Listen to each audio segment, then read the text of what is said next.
কাঠমান্ডুতে 2024 সালের সেপ্টেম্বরে আমি নেপালের কাঠমান্ডুতে গেছিলাম।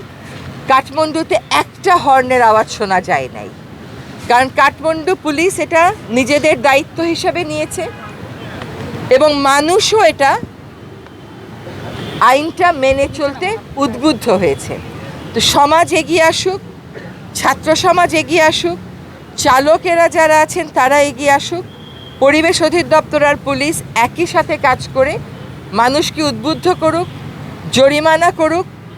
উদ্বুদ্ধকরণ এবং জরিমানা আরোপের মাধ্যমে ক্যারেট এবং স্টিক এই দুই অ্যাপ্রোচের মাধ্যমে আমরা যেন হর্নের ব্যবহারের মাত্রা কমিয়ে আনতে পারি।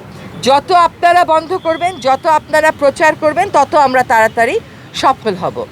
সাদা পাথর উত্তোলন বন্ধ হয়েছে না, কারণ একটা সামাজিক আন্দোলন হয়েছিল। আমরা আমাদের মতো চেষ্টা করেছি, কিন্তু একটা সামাজিক আন্দোলন হয়েছিল।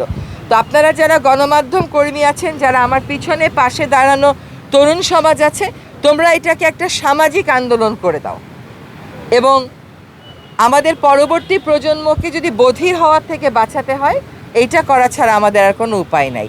যেই শহরে, যেই দেশে 65% ট্রাক চালক, বাস চালক কানে কম শোনে, সেইখানে বুঝতে হবে যে এটা কতদিনের অভ্যাস এবং এইটা যাতে আমরা যত দ্রুত সম্ভব এই অভ্যাসে পরিবর্তন আনতে পারি, সেটার জন্য পরিবেশ অধিদপ্তর এবং বাংলাদেশ পুলিশ একসাথে কাজ করবে। সকল গণমাধ্যম যারা আছেন তাদের কাছে আবারও আহ্বান জানাচ্ছি যে এইটা দায়িত্ব মনে করে, সরকার টাকা দিলে প্রচার করবেন, বিজ্ঞাপন তা না, কিন্তু দায়িত্ব মনে করে স্ক্রলে দেন, দায়িত্ব মনে করে খবরের মাঝখানে দেন। সবাইকে অনেক ধন্যবাদ। আমরা এখন আনুষ্ঠানিকভাবে মোটর শোভাযাত্রাটা উদ্বোধন করছি।